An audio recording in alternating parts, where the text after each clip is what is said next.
प्रिय मित्रों, जब भीष्म पितामह बाण के सज्जा पर पड़े हुए थे तो भीष्म पितामह युधिष्ठिर को क्या धर्म का उपदेश दिया और भीष्म जी कैसे शरीर त्याग किए, इसकी कथा आज हम आपको सुनाते हैं। सूत जी कहते हैं कि हे सौनक, इस प्रकार महाभारत युद्ध में मारे गए राजाओं के शोक से अत्यंत विह्वल होकर युधिष्ठिर कुरुक्षेत्र में सर सज्जा पर पड़े हुए भीष्म पितामह के पास गए। उनके साथ उनके सब भाई सोने से शोभित उत्तम घोड़े से युक्त रथों पर चढ़कर उनके पीछे गए और व्यास तथा धौम्य आदि महर्षि भी उनके पीछे पीछे चले। इसके अतिरिक्त कितने ही ऋषि मुनि और ब्राह्मण भी पितामह भीष्म के पास ज्ञानोपदेश सुनने के लिए वहां जा बैठे।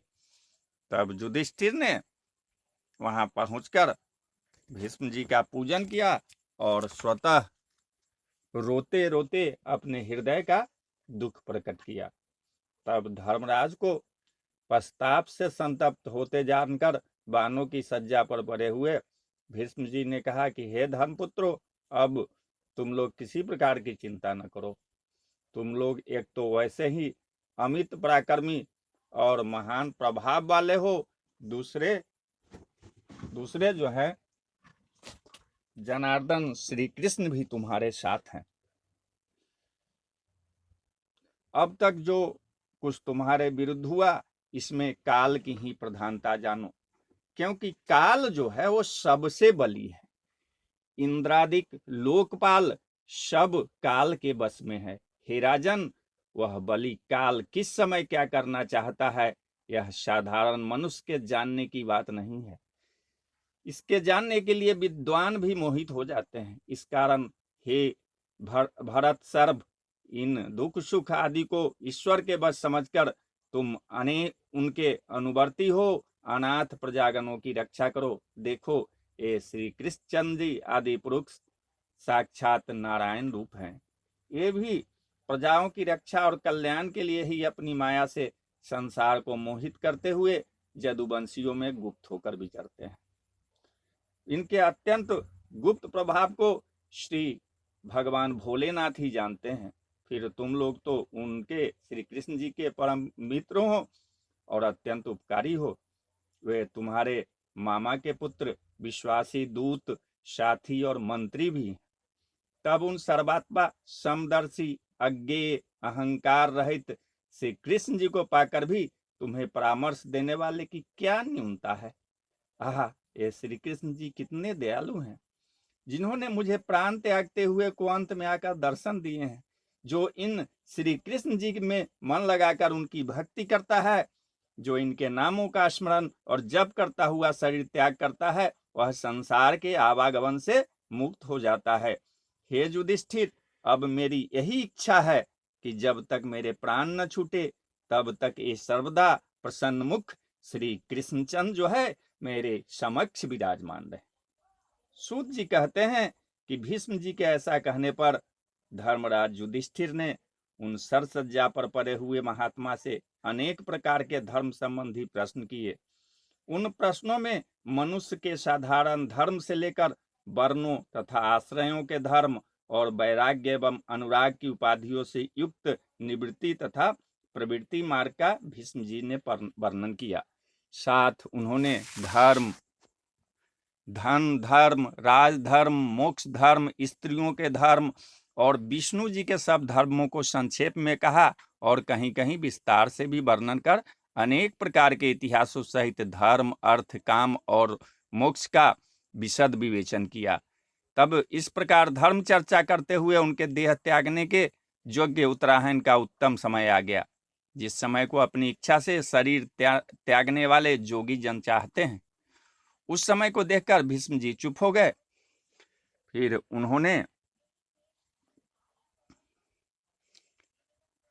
अपने समक्ष स्थित पीतपट से शोभित आदि पुरुष चतुर्भुज श्री कृष्ण जी को देखा और मुक्त होने के लिए मुग्ध मन से उनका ध्यान किया, जिससे उनके समस्त अमंगलों का नाश हो गया। कृष्ण जी ने उनके शरीर पर अपना हाथ फेरा, जिससे उनके शरीर से अस्त्र पीड़ा जाती रही और इंद्रियों का भ्रम नष्ट हो गया। तत्पश्चात भीष्म जी बड़े प्रेम से कृष्ण जी की स्तुति की। तब स्तुति करते हुए उन्होंने कहा कि हे परमानंद को प्राप्त देवताओं में श्रेष्ठ कृष्ण जी, आपके चरणों में मेरा नमस्कार है।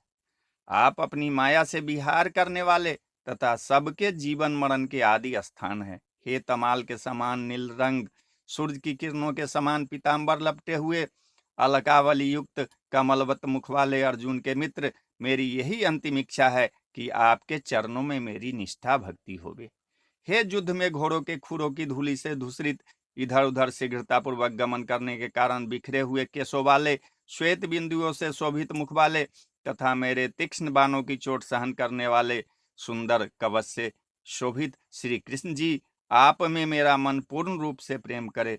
हे अपने मित्र, अर्जुन का वचन सुनकर शीघ्र ही अपनी तथा शत्रु की सेना के बीच में रथ खड़ा करके अपने भृक्टुई माथ से शत्रुओं की शक्ति का हरण करने वाले, आप में मेरा प्रगट प्रेम हो।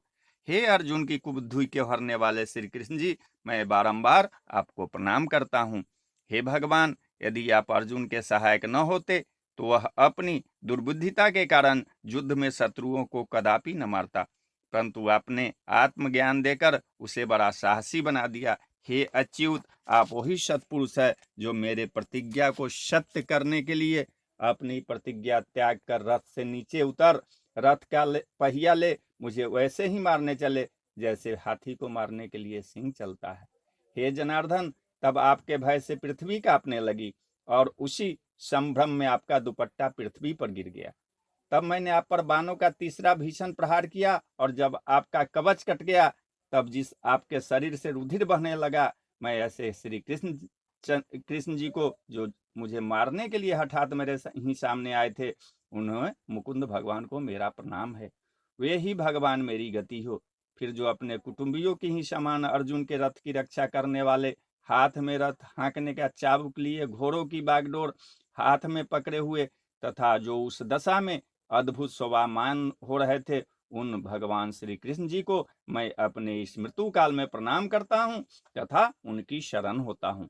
वे मुझे अपनी शरण में रखे, जिन भगवान ने उन्माद से अंध गोपियों का भी आदर किया और जिन्होंने गोवर्धन धारण आदि अनेक लीलाएं की तथा जो युधिष्ठिर के राजसूय यज्ञ में पूजित हुआ, आज मैं उन्हें अपने सामने देखकर अपने को धन्य धन्य मानता हूँ। सूत जी कहते हैं कि इस प्रकार बारंबार परमात्मा श्री कृष्ण जी का ध्यान करते हुए अपनी सब बाहवृत्तियों को भीतर रोकर भीष्म जी शांत हो गए। तब भीष्म जी ब्रह्म गति को प्राप्त हो गए। ऐसा जानकर वहां उपस्थित जनों में सन्नाटा छा गया। देवताओं तथा मनुष्यों द्वारा बजाए हुए नगाड़े बजने लगे। राजाओं में स्थित साधुजन भीष्म जी की प्रशंसा करने लगे। आकाश से फूलों की वर्षा होने लगी। मुनिजन प्रसन्न होकर श्री कृष्ण जी की स्तुति करने लगे। इसके पश्चात श्री कृष्ण और धृतराष्ट्र के आज्ञा अनुसार युधिष्ठिर ने उनका आदि शव संस्कार किया और पुनः हस्तिनापुर आकर तपस्विनी गांधारी तथा माता कुंती को समझाते हुए राज संभाला। तो बोलिए जय श्री कृष्ण, जय